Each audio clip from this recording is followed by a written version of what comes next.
Excellent. Thank you. First, I'd like to thank Nico and to everyone who's helped with my visit. It's a real pleasure to come and visit people here. I know of some of the work that's going on here, and it's been a real pleasure to see a bit more of it firsthand, so thank you for that. I'd also like to introduce myself a little bit. My name's Stephanie Waterman. I'm a physical oceanographer. It means I study ocean physics. And my primary interests are in ocean turbulence and ocean mixing. Since moving to UBC in 2014, I and my group started to become interested in ocean mixing and ocean turbulence in the Arctic Ocean, which, as I'll explain, is a unique ocean in many important respects. And the purpose of today's talk, it's a brand new talk for this venue. I've put together a bit of a compilation of some of that work in a few different areas all around the theme of Arctic Ocean mixing. And I think it's very important that I acknowledge my co-authors, which are my research group. Benjamin Scheffel is a PhD student who defended his thesis last month. Melanie Chnoa is a PhD student of mine who will defend her thesis next spring. Jackie Lee Epstein was a master's student of mine who graduated in spring 2018. And Benjamin O'Connor is an undergraduate student who's working with me now on his honors thesis. Okay, I'd also like to say that I know the audience is diverse and not oceanographic, so I'm going to try very hard to not use my lingo. But if you have any questions as I'm going, please don't hesitate to interrupt, and we can field those as we go. Okay.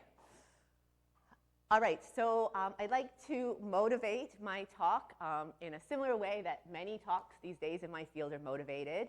And to explain to you that the primary reason that we're interested in better understanding ocean mixing in the Arctic Ocean is because that environment is changing very rapidly, and those changes are very important for the climate system and for the ecosystems and for the human populations in the region. So as many of you, I think, probably know, the Arctic region is changing faster than anywhere else on Earth. This is a term that we refer to as Arctic amplification. Temperatures are rising faster than anywhere in the globe that you can see here from this anomaly plot, looking at the years 2014 to 2018 anomaly. Land and sea ice is melting. The lower plot shows the sea ice extent in the Arctic through the satellite record, so starting in 1979. That's been decreasing at a rate of approximately 10% per decade. The permafrost is thawing with very significant implications for the hydrology, ecosystems, and the infrastructure in Arctic communities. Ecosystems are changing at all trophic levels, and people's lives in the region are being affected in very significant ways. These changes are putting stresses on infrastructure and also challenging traditional ways of life of the indigenous communities. These changes are hugely important for the Arctic, but they also have global implications. The melting of sea ice in the glaciers has implications for global sea level rise. There's also implications for northern hemisphere weather, largely through impacting the jet stream, which is really driven by a temperature gradient between the lower latitudes and the Arctic. There are implications for the global ocean circulation. The Arctic Ocean exports water, and as we make that water less dense, as we melt ice and warm it, that has an impact on the ocean's three-dimensional overturning circulation, which is a density-driven circulation. And that in turn has impacts about the ocean's heat transport and also the storage time in the deep ocean. There's implications for global food sources. 10% of the global fish catch is in Arctic and subarctic waters. And then there's also important impacts through what we call climate change feedbacks. So positive feedbacks would be changes that sort of trigger further change that will amplify the effect or accelerate the change. And a good example is the Albedo Effect. So as we warm the climate and we melt very reflective white snow and ice, we replace it with darker tundra and darker water surface. That actually absorbs more sunlight and creates more warming and kind of accelerates that effect. Okay, so very important to understanding these changes and predicting future changes requires a coupled understanding of the Earth's atmosphere, its oceans, its lithosphere, its biosphere, and also the human interactions with the environment. As an oceanographer, my primary interest is in better understanding the ocean's role in this system. And for that goal, I would argue that it's very critical to better understand how and how fast the ocean is mixing. This is because the rate and the mechanisms by which the ocean mixes has a lot of important implications. For example, that will set what the properties are in the surface ocean, and that in turn controls the air-sea exchange and how the atmosphere communicates with the subsurface ocean.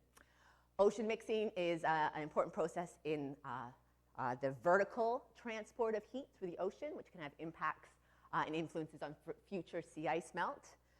It's an important control and delivery of nutrients, which tend to be high in deeper waters to the sunlit waters, where they can be used by the photosynthesizers, and therefore there's implications for ecosystems and for the carbon cycle.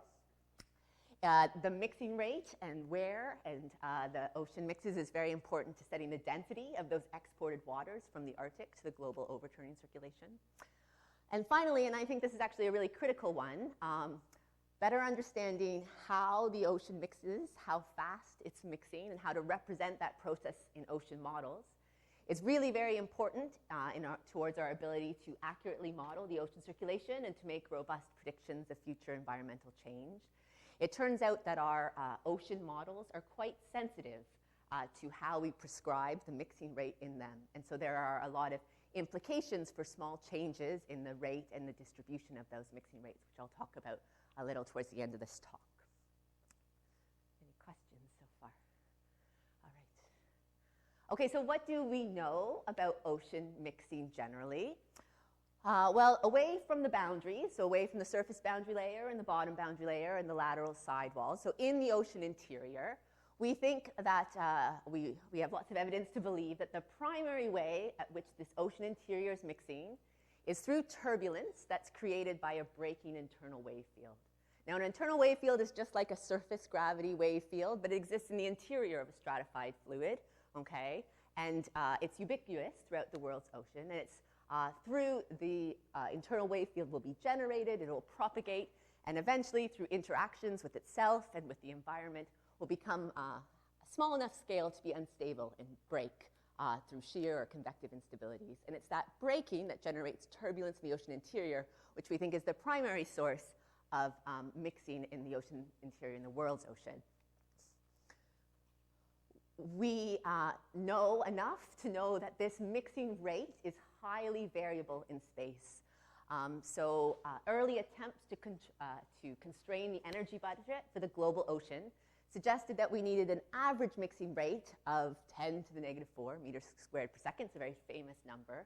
And that actually caused a lot of confusion. It caused what we call the missing mixing problem for several decades because observations were finding a mixing rate about an order of magnitude lower. And so it raised the question, where is the mixing that we need to kind of close the energy budget on a global scale?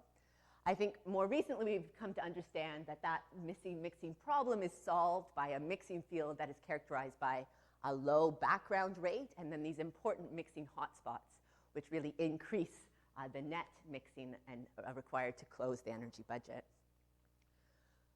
We know that this spatial variability and mixing rate does have some large-scale structure that often relates to the large-scale patterns that are responsible for the forcing. So an example is that we know that on the large scale, mixing tends to be high above regions of rough topography, where we know a lot of internal waves will be generated by bottom flows over the topography. And it tends to be, the mixing rate tends to be less in regions of very smooth topography. We know that the mixing rate tends to be larger in regions of high tidal flow and lower in regions of low tidal flow. Similarly, there will be correlations with the large-scale wind forcing patterns. We also know that the mixing rate is highly variable in time, and also, and that variability exists on a whole range of time scales. We know that the mixing rate is highly episodic on very short time scales. If I stick my profiler into the ocean for an hour, I will observe, I don't know, 10 or 12 bursts of turbulence that are an order or two magnitude larger than the background rate. In addition, we know that there'll be lots of variability on longer time scales too. This is a time series, this middle panel here, of a turbulent mixing rate, okay, over a period of 6 days. And we see that the variability that exists on this mixing rate on that kind of time scale is several orders of magnitude. And that we know that there's also even that there's variability on even longer time scales. This is an example of the inferred mixing rate, an indirect estimate. I'll talk more about those later, at mid-latitudes. And we see a seasonal cycle in the upper ocean mixing rate that, again, is probably linked to a seasonal cycle in the wind forcing. That's an important component of forcing the internal wave field here. Okay, so we know there's lots of variability and it exists on lots of scales. What do we know about mixing in the Arctic Ocean specifically? Well, the Arctic Ocean, okay, we also expect to have some mechanical mixing in the ocean interior driven by the internal wave field, and we expect that that internal wave field will be coming mostly from wind and tidal forcing. But the first thing that's unique about the Arctic Ocean is that those background mixing rates tend to be even lower than the low background rates that we see in the rest of the global ocean, about an order of magnitude lower in the background rate. The reasons why the background mixing rate is lower, there's many good reasons. A big one has to do with the stratification of the Arctic Ocean. The Arctic Ocean has a unique layered structure that implies that in many parts of the Arctic Ocean we have a very strong stratification right below the surface mix layer. And that strong stratification can act as a barrier, okay, essentially preventing some energetic turbulence from overturning the density structure. Okay, and so it essentially inhibits turbulent overturning and therefore turbulent mixing. Another reason why mixing in the Arctic Ocean tends to be low has to do with a complex role of ice cover in the Arctic Ocean. Ice plays a number of different roles in internal wave and turbulence dynamics. One role, we can think of it as a rigid lid on the surface that isolates the ocean from the atmospheric wind forcing, and so we expect that wind-generated internal waves not to be an important mechanism for an ice-covered ocean. We also know that an ice lid has an impact on waves that are, internal waves that are propagating up from below, and they will act to damp internal wave energy when those waves will interact with the surface. But there are many complex roles that ice can play. A third big reason why we have very low turbulence and low mixing rate in the Arctic Ocean has to do with a unique role of tides in the Arctic Ocean. Tides tend to be very weak in the Arctic Ocean relative to other parts of the world ocean. And in particular, we have an interesting phenomenon in the Arctic Ocean, a concept of a critical latitude. And above the critical latitude, if I generate an internal tide, an internal wave field with a tidal frequency, that will be outside the allowable range of frequencies for internal waves, which has to do with the local inertial frequency and the local buoyancy frequency. And so essentially, if I am poleward of a critical latitude, if I try to generate an internal tide, an internal wave field with a tidal frequency, that wave field is not a propagating wave field, it's a trapped wave field, and it tends to be resonantly trapped and will dissipate locally. So there's very different internal tide dynamics as a consequence. All right, so because mechanical mixing in the Arctic Ocean tends to be very low in many places most of the time, it means that other mechanisms of mixing, and in particular buoyancy-driven mechanisms of mixing, which don't tend to be as important in other parts of the world ocean, do play an important role in the Arctic. So when mechanical mixing is negligible, buoyancy-driven mixing, so mixing that is essentially generated by heavy water over light type instabilities, that can become important. And a particularly important mechanism is double diffusion. So because heat and salt have very different molecular diffusivities, they differ by 2 orders of magnitude, that can set up an instability process, a double diffusive convective instability process, that leads to the remarkable phenomenon of these tiny step-like structures in the temperature structure that we see in the interior of many of the Arctic Ocean basins. These we call double diffusive staircases, okay? And they are set up by this double diffusive instability. They can be very pervasive, existing for thousands of kilometers, and very coherent, and also persistent. They can last up for years, okay, owing to the very low turbulent energy background environment. And they're relevant to the topic of mixing because they have an enhanced heat flux a vertical heat flux associated with them that would enhance relative to staircases weren't present. So if we're thinking about what is mixing heat in the vertical, that's moving the heat contained in subsurface waters up to the surface, these staircases could be an important consideration. Further, the geography of where I see these staircases versus where I don't maybe can tell me a little bit about the mixing environment. A very simple characterization is that if I see double diffusive staircases, I'm assuming that the turbulent mixing environment is incredibly weak to allow those staircases to persist. And so I can look at a map like this, which is generated by a number of profiles of these ice-tethered profiling instruments. And it's identifying where I see staircases in these vertical profiles in blue. So I see them a lot in the Canada Basin and a little bit in this section of the Eurasian Basin, versus where I don't see staircases. And I can look at that map and think that as a map of where I see turbulent mixing, where there are no staircases, versus where I do not. All right. Okay, what do we know about Arctic Ocean mixing variability? Well, we know that internal wave energy and internal wave-driven mixing in the Arctic is generally suppressed. But despite this, there's still a lot of evidence that it still appears to be highly variable in space and time. The number of turbulent mixing studies in the Arctic is quite limited. But from those, we see that local estimates of turbulence intensity and turbulent mixing rates can vary by 7 and 3 orders of magnitude, respectively. And so in different regions, in different seasons, and in different years. Further, we see evidence of spatial variability in mixing rates. This is an example of a number of profiles. Again, the color is characterizing a turbulent mixing rate. And we see spatial variability in association with stratification, in association with bottom topography, with sea ice conditions, and with tidal forcing. We also see low-frequency time variability also associated with these various forcing mechanisms. Unfortunately, I would say that our understanding of ocean mixing, which we have these hints is highly variable in space and time, is severely limited by a lack of observations. The reason why we have so few observations of ocean turbulence is because measuring ocean turbulence is very difficult. These turbulent levels tend to be very weak and very small scale. And as a consequence, we require very specialized instrumentation and instrument platforms to make measurements of ocean turbulence. So this specialized instrumentation is very expensive and labor intensive. And as a consequence, the number of direct measurements of ocean turbulence that we have on a global scale still remains incredibly sparse, okay, even after 5 decades of measurement. So this is a compilation paper that was put together by Waterhouse et al. In 2014, and it's just showing you on the global map the locations of where we have these direct estimates of turbulence.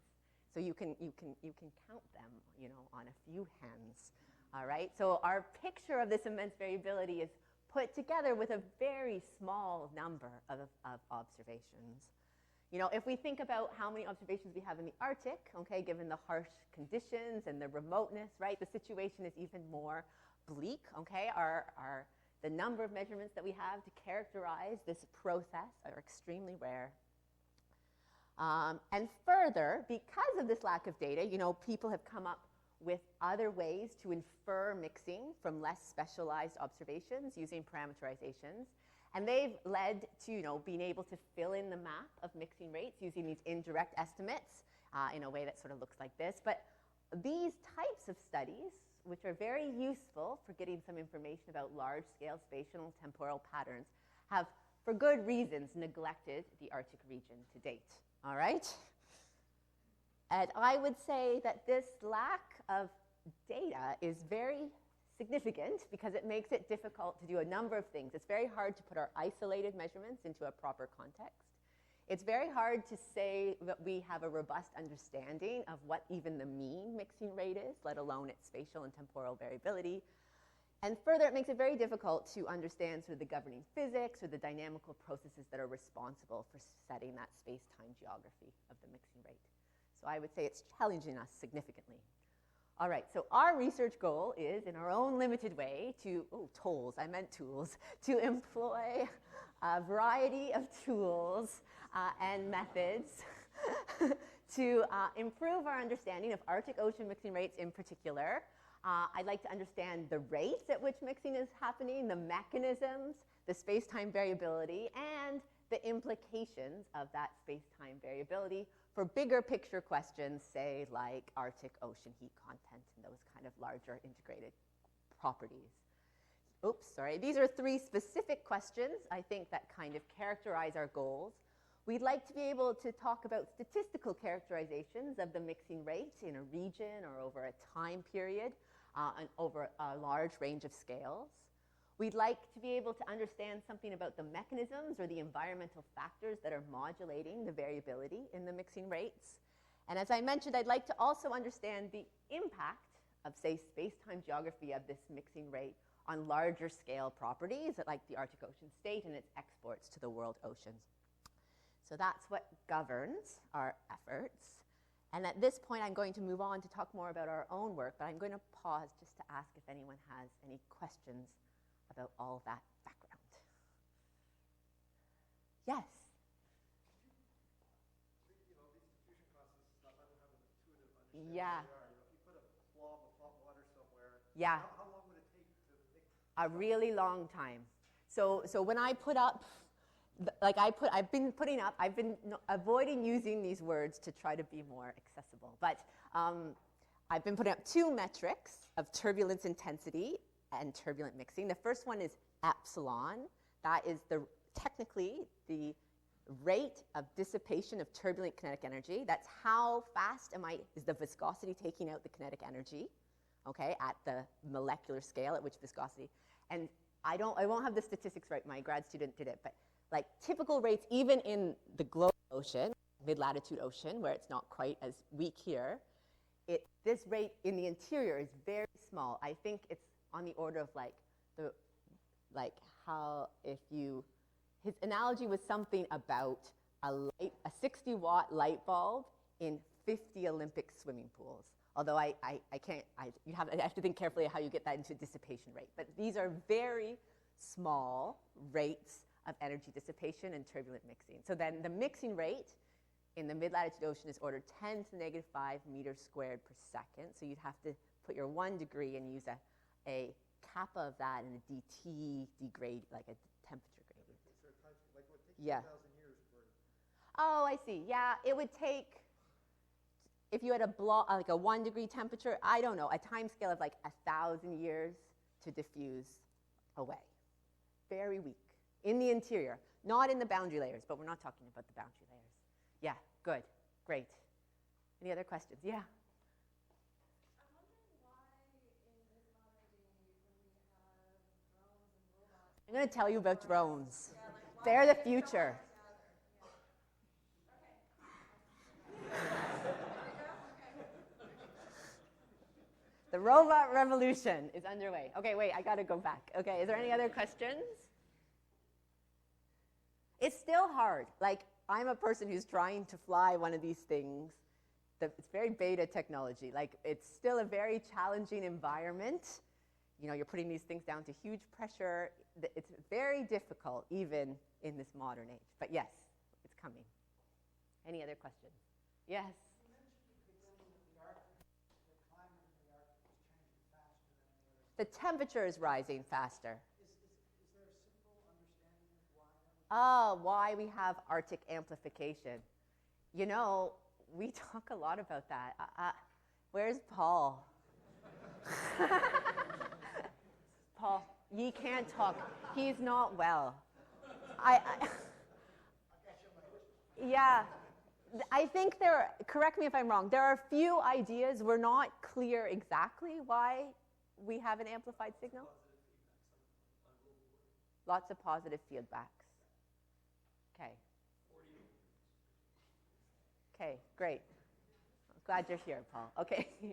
Okay, I'm going to keep going because I was warned that if I go late, people will get angry. Okay. All right.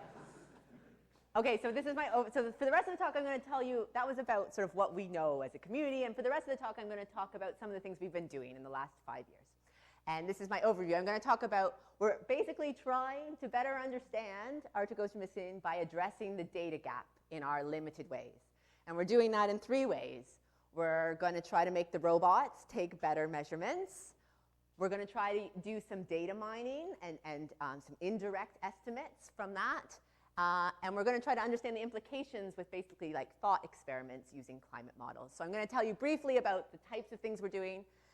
And then I'm going to try to, this is my first time trying to do this, try to holistically tell you some lessons learned from those efforts as a whole, okay? So I have, I think, 5 lessons learned. I'll tell you what those are and give you some examples in the various projects that tell us that. I'll give you a summary and I'll talk about some implications, okay? All right. Okay, so we're using 3 methods, and the first one, okay, so how are we going to do better? The first one is we're going to exploit robotic platforms, all right, to collect better measurements, better density of measurements, better number of measurements of turbulence.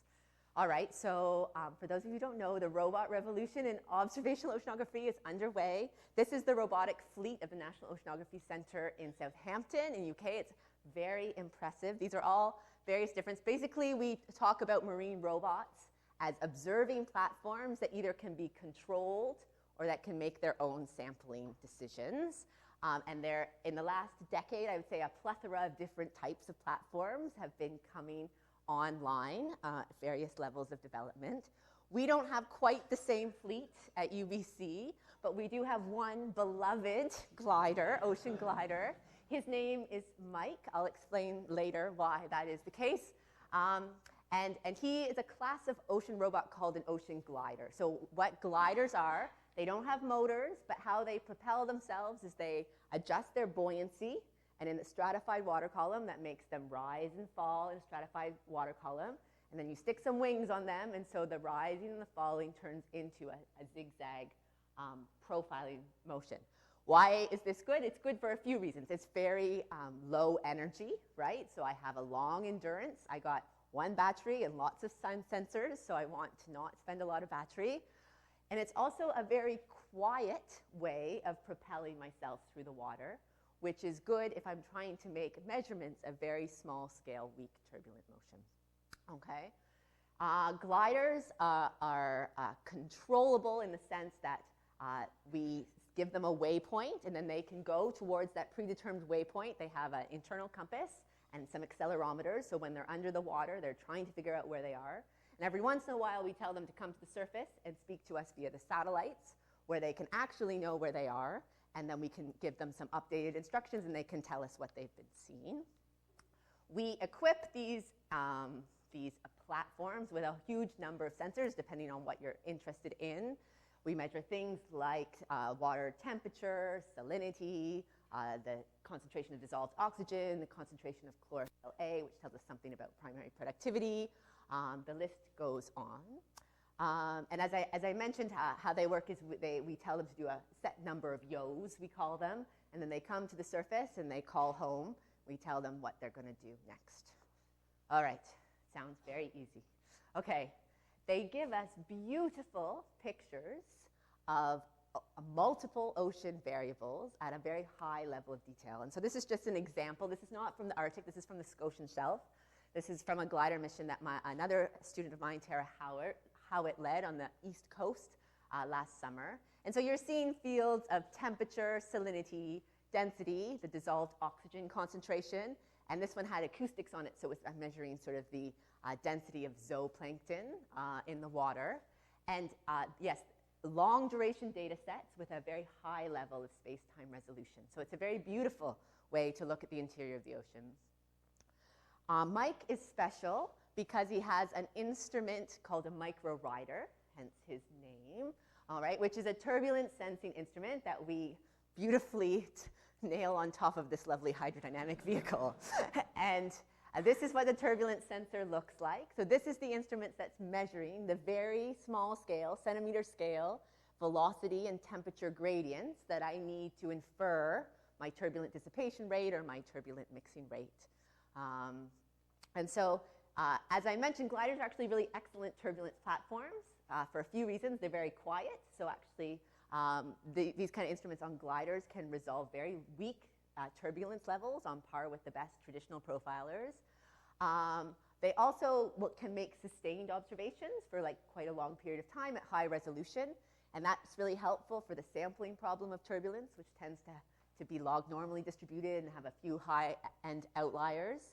And what's also nice is that on this kind of platform, I'm measuring turbulence coincidentally with the physical and chemical and biological properties of the water column, which makes me able to connect to maybe understand something about the mechanisms generating the turbulence, or maybe something about the impact of the turbulence that would have, say, on the biology or on the nutrient fluxes. So gliders, I would say, are becoming pretty standardized technology. We've been using them for almost 2 decades now for oceanographic science, but turbulence-equipped gliders are still pretty rare. To date, I think there are 7 published papers from data collected from these types of platforms. And so I really think the potential of this type of sampling to revolutionize our understanding of ocean turbulence is we're still on the cusp. All right. Yeah. Yeah, so these are the probes that we stick out there. We have 2 shear probes. They're little piezoelectric beams that bend, and we have 2 fast thermistors. So we're measuring small-scale fluctuations in temperature and small-scale fluctuations in velocity. Yeah. Okay. All right, so what's relevant to this story is our glider mission that we had in August 2015 up here in the southeast Beaufort Sea. Yes, in August 2015. So just to tell you a little bit about that mission. So we were located here. This is a region called the Amazon Gulf. So here's the Northwest Territories. Here's the Mackenzie River, all right? And this is the start of the Canadian Arctic Archipelago, for those of you who know your Arctic geography. And we actually intended to sample on this shelf of the Beaufort Sea, but there was a lot of ice. This was the ice edge, and so we were trapped in here. But so we sampled this Amazon Gulf. We sampled in the deep part of the Gulf, and we made 3 transects from the deep Gulf up onto the continental shelf and back. We had the glider in the water for 11 days. During that time, it covered 185 kilometers over ground. Again, it went boop, boop, boop, boop, boop, like that. During that time, it made 345 what we call CTD profiles. That's measuring temperature and salinity, as well as those 345 turbulent microstructure profiles. And I think it's important to brag that this is the densest microstructure sampling scheme in the Arctic Ocean to date, and it's the first to statistically demonstrate the natural variability of turbulence in the Western Arctic region. Okay, this is a beautiful picture of the stratification in this region, all right, again, at a very high level of detail. And this is a beautiful picture of the turbulent dissipation rate. So this is a measure of the turbulent intensity, okay, along this glider track. And I'm going to talk more about this, but right now I'm just wowing you with pretty pictures. Okay? All right. Okay, so that's the glider, right? We're going to take really high density measurements and try to say something about a statistically significant mean and its distribution of the estimates. All right, method 2 is to do data mining, so to basically try to collect historical measurements and apply these indirect estimates of turbulence, these parameterizations that are able to be applied to more standard oceanographic measurements, all right, that have been done with a lot of success in the rest of the world's ocean to try to do that in the Arctic Ocean. We have a few examples. So this is all work that's led by my PhD student, Melanie Chinoa. Her first attempt was to compile a record of Canadian ArcticNet CTD casts. So this is a campaign. ArcticNet is a campaign that essentially sends the icebreaker up to the Arctic every year, and they do a bunch of science, and they do a bunch of CTD casts. So they dip their profiling instrument in the water at these different locations where the X's are, and they get a vertical profile of temperature and salinity and density out of that. So she compiled 3,000 of these profiles in this region spanning the years from 2002 to 2014. All right, and she applied these indirect methods to generate 28,000 estimates of the turbulent dissipation rate and the turbulent mixing rate. She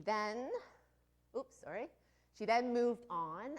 In that data set, we had a hunch that there was a lot of temporal variability just at one location.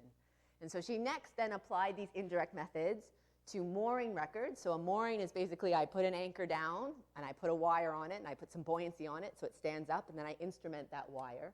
and I make a time series, set of measurements as a time series in one place. So she applied these indirect methods to basically time series of velocity shear in different regions of the Canadian Arctic.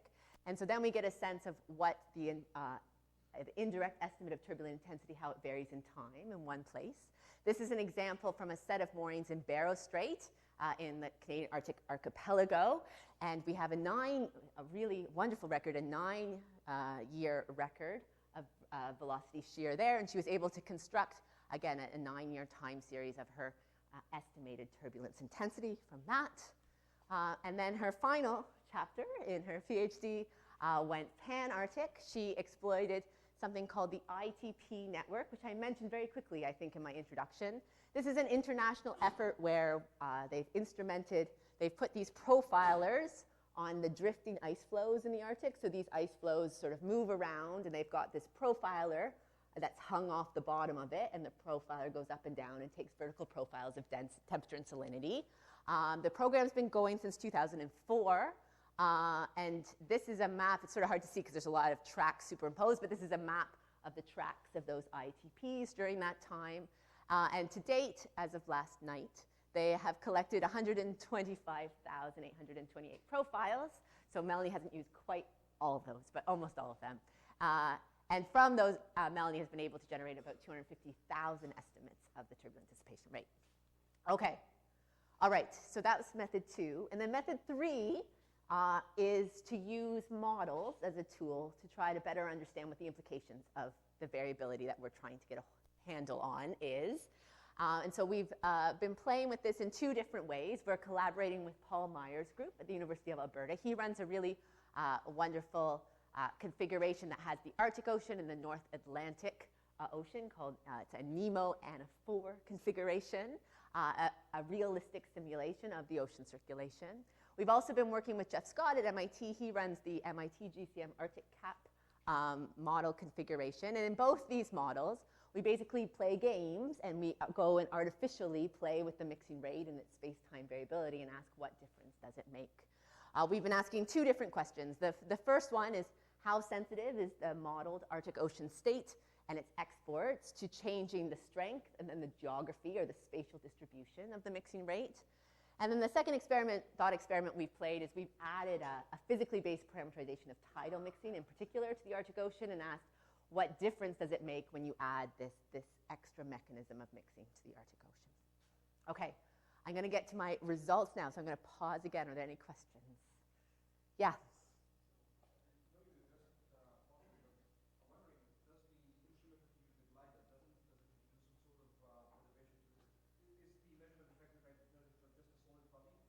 Yeah, that's a really good question. So they stick the turbulence probe out the front for a reason. They do hydrodynamic modeling around the body, and the idea is that these sensors are out of the influence of the body. People who know about these things do think about that. You know, yeah, you can. It's going very slowly. It's going like 20 centimeters a second. So it's like really just. It's not like a big turbulent wake coming off the instrument. That's a good question. The turbulence probes are super sensitive, and so people build these guards to go around them so they don't get broken when you put them in the water or try to take them out. But people have different opinions about whether the guard is messing up the flow past your turbulence probe. So there's 2 camps about whether you think you should put a guard on or not. Yeah. Okay, I just noticed the time, so I'm going to keep going because I don't want to make people mad. Okay, all right. So I tried for this talk to think, I put all these things that we've been doing with these different people together. Like, what are the key what are the things we're learning as a whole? And I would say that these are the 5 key findings. For sake of time, I'm not going to read them because I'm going to show you them again at the top of the slides. Okay, so there's 5 key messages that I'm going to show you now. All right. So actually, I will read this first one. So the first one is that turbulence and mixing in the Arctic Ocean is highly variable in space and time. All right? And so let's try to quantify that at a large range of scales. So first, turbulence is highly variable on a very local scale. And to show you that, this is the glider observations again of the turbulent kinetic energy dissipation rate. You can think of this as turbulence intensity. All right. This is the histogram of our observations that we observed in this very small region over 11 days. Our estimates span about 5 orders of magnitude, and 21% of those estimates we thought were smaller than the noise floor of our instruments. So there's another 21% that's smaller than that. This is the spatial distribution of that pattern, and we see this large range in values. We see some large-scale structure. Here's a high-energy turbulent patch. We see some coherent spatial structure in the average vertical profile. It's at a minimum at this Pacific water layer at mid-depth, and it's about an order of magnitude in the mean higher at the surface and higher at the bottoms. But a huge range of variability, again, in a very small, kind of order 100-kilometer patch of ocean over 11 days. Okay, turbulence is also highly variable on a regional scale. All right, so this is the same kind of characterization, but say for the Canadian Arctic region as a whole, done put together by Melanie. Here's her histogram of all her epsilon estimates, and it's spanning 6 orders of magnitude over this range. And this is her spatial map, and I would argue, again, this is of turbulence intensity, I would argue that a clear spatial pattern is hard to discern from this, but on average, the mixing rates are less in the western half of this region compared to the eastern half. And I think that's controlled by stratification, but it's another day. And finally, we find that turbulence is highly variable in time, right? So this is from these mooring records. It's comparing 2 very different regions, one from a set of moorings in Nares Strait, very energetic, very tidal, another from a set of single mooring in the Beaufort Sea, very quiet, very non-tidal. And these are the distributions of the estimates. I think this is a 1-year record and this is a 3-year record. We find that these distributions are distinct. Their means are 2 orders of magnitude different. So we definitely see a regional separation in these distributions. But each of these distributions spans actually a very similar range of values. So each span about 3 to 4 orders of magnitude over those time periods, which is very similar to what we saw in the glider estimates as well, sort of suggesting that this magnitude of spatial variability might be kind of persistent across different dynamical regimes. Okay, so it's highly variable, but I think there is evidence for large-scale spatial and temporal patterns. This is a map of the turbulent mixing rate. How am I for time? Okay, I can go to 5-ish. Yeah, okay. This is a map of the turbulent mixing rate from the Itp data network, okay? If you can't see a color, that means it's way down low here. We had to be careful here because the mixing levels, the turbulence is so low and the stratification is so high that sometimes we think, based on a buoyancy Reynolds number, for those of you who like those kind of words, that it's not turbulent at all. So what we would do is we would characterize, is it turbulent or not? If it isn't turbulent, we'd calculate what the molecular rate of density should be from the molecular values of diffusivity for heat and salt. And if it was turbulent, we would use this internal wave-driven parameterization. We get a map that looks like this, which shows large-scale spatial structure. The mixing rate is a few orders of magnitude higher on the shelves and in the Canadian Arctic Archipelago with all this geography. And it's 2 orders of magnitude lower in these deep basins in the Canadian Basin and in the Eurasian Basin. It's also, interestingly, higher here in Fram Strait, which is a key entrance point for the Atlantic water. And so that's an interesting feature. Okay, so yes, elevated there and low there, okay? Good. Interestingly, if you compare this map to a map of the barotropic tidal speed, you know, you see a lot of similarities, right? The tide is low here, the mixing is low here. The tide is high here and along the edges, and it's high here along the edges. And so it suggests a role, perhaps, of the tide in modulating the spatial pattern. We see temporal patterns as well. This is a frequency spectra from the glider measurement. So instead of taking the glider as a spatial series, I consider it as a time series. And I compute the spectra for sort of a depth averaged epsilon value. And I see this broad peak that's right at the local inertial frequency, all right, and the local M2 tidal frequency, all right. It's very hard to distinguish those 2 frequencies at this latitude, all right. But so that's what we see there. If we look at similar spectra, say, from the indirect estimates from the mooring records, all right, we don't see much in the Beaufort Sea, the very quiet site. But in the Nares Strait site, we do see, these are, again, the spectra of epsilon.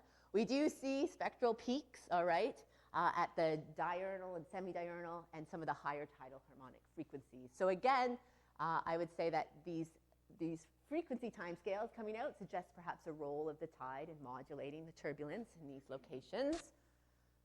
But we see longer frequency as well. So this is a multi-year time series of, again, the indirect estimate of turbulence from the Nares Strait moorings. All right, and so we see this kind of repeated seasonal cycle in the epsilon. It's not too large in magnitude, but it's definitely discernible, with the epsilon being sort of highest in the summer months. All right, we tried to think, well, what's underpinning this low frequency variability signal? We noticed that the stratification mirrors that pattern a lot. It could be that the high stratification in summer is playing a role at amplifying the processes that would lead to turbulence. That's feasible. There's not really a nice relationship between ice cover, but there is, the peak also occurs where we get the ice breakup. Okay, so potentially at that transition between ice covered and non-ice covered, that's also a time when turbulent energy is enhanced. Okay, my result number 3 is that stratification is strong and turbulence is weak. So a lot of the time and in a lot of the place, I think that stratification is inhibiting density overturning and suppressing turbulent mixing. This is the histogram from the glider measurements of this REB number, the Buoyancy Reynolds number. Essentially, you can think of this as a non-dimensional measure of the energetic capacity of the turbulence to create a density overturn, to this kind of suppressing effect of the stratification to prevent that overturning. And empirically, we think that if the Buoyancy Reynolds number is less than order 10, the turbulence isn't energetic enough to overcome the stratification, and we don't have turbulent overturns. And so what we find is that most of the time in the glider observations, we are below that critical threshold, right? So we expect that turbulent mixing will be suppressed. And if we look again, these are at the mooring records. This is the Beaufort Sea distribution, and this red one is the Nares Strait distribution. Again, these regions are distinct, all right, in these distributions. I don't have the numbers here, but about 50% of the time in Nares Strait, REB is greater than 10, and 50% of the time is less than 10. But in the Beaufort Sea, only about 5% of the time would you characterize that as turbulent. Okay, this is the spatial map from the Itp network of this REB value. You can think of blue values as being not turbulent, definitely not turbulent. Red values as being definitely turbulent. And these yellow values as being, I don't know, what, some of the time turbulent, some of the time not, or marginally turbulent. Okay, so result number 4 is that most of the time it's not turbulent and it's not overturning, but some of the time it is. And when it is, that's playing a pretty important role in setting the net mixing rates, okay? So to illustrate this point, I'm going to talk about the glider data. This is a histogram of just the turbulent estimates of the turbulent mixing rate. So when this Buoyancy Reynolds number criterion is satisfied, we calculate the turbulent mixing rate. We get a distribution that looks like this, all right? If I take the arithmetic mean value of all my estimates, all right, I find that it's order 10 to the negative 6.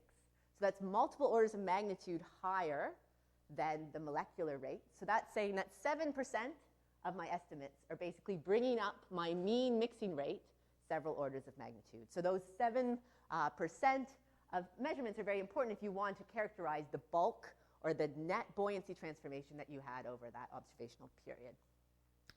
This is a map of that mixing rate, and you can see again that it's really only high in very small amounts of places. But the difference between the arithmetic mean, which is just like a normal mean, I think, and the geometric mean, which is the central tendency of that log normal distribution, are orders of magnitude different, which is telling you that the high-end tail of that distribution is very important in characterizing the arithmetic mean. All right, finally, I'll just very briefly give you some reasons why I think all this stuff might be important. So this is an argument that patchy mixing matters. These are these experiments that we're doing with the models, right? The ones I'm going to show you here today is basically we take this model, We put in what we call the speckled map. So that's the ITP-generated map of mixing rates with all the highs and lows and little details. And then we do another run that has the same integrated mixing rate, but just uniformly distributed in space. And here I'm plotting the speckled, so the geography case minus the control case. Same net mixing, just uniformly distributed. And these are the anomaly maps in temperature, salinity, and sea ice concentration. I realize right now that I don't have color bars on it, so these could be in numbers you have no idea. But I will just, you have to believe me that these are significant changes in the sea surface salinity and the sea ice contribution. And we haven't changed the net mixing rate. We've just changed where in space we're putting it. All right, this one have labels, so it's perhaps a bit more convincing. These are comparisons of the total integrated freshwater content in the Arctic and the total heat content in the Arctic Ocean. There's lots of lines here. The important ones to compare are the speckled case, which is purple, that has geography, compared to the control case, the dotted case, so that same mixing rate but no geography. And so here I see that if I add geography, I go from the speckled to the purple, I change the freshwater content by more than I do by just changing the uniform mixing rate by an order of magnitude, right? So the other three lines, red, orange, and blue, are if I just have uniform mixing rates of order 10 to the negative 7, 10 to the negative 6, 10 to the negative 5. So I get a change in freshwater content that's more than if I change the whole background by an order of magnitude, just by changing where I put that mixing, all right? And a similar, although not quite as dramatic, conclusion can be made about the heat content. So where I put that mixing matters for the integrated values like heat content and freshwater content, and that's going to then influence the exports, which I don't have time to tell you about today. All right, that's my summary. You can read it later. But I just wanted to talk about three, I think, important implications of all of this work. I think the first thing is that I think this is showing us that we really need lots and lots of measurements if we want to robustly characterize the distribution of these turbulent metrics. And so we should be conscious of that when we try to interpret isolated profiles of these metrics. I think another thing that's important to consider, and I've talked a little bit with some people about this today, is that it's very important because stratification is such a controlling influence on turbulence most of the time. When we think about future scenarios, say we're ice-free or putting more energy into the ocean, we have more internal waves, we also need to think about what's happening to the stratification, because it's certainly, in the current regime, I think, playing a very controlling role on the mixing environment. And then finally, I think it's important and interesting. I was arguing that this geography matters for certain things, but on what scales, time and space, do I need to put that geography in to make a model prediction robust? And the answer to that, of course, is what variable are you trying to make robust? But I think it's important to start thinking about, we know this huge variability exists, but what aspects of that variability is important for the big picture metrics that we care about? And with that, I will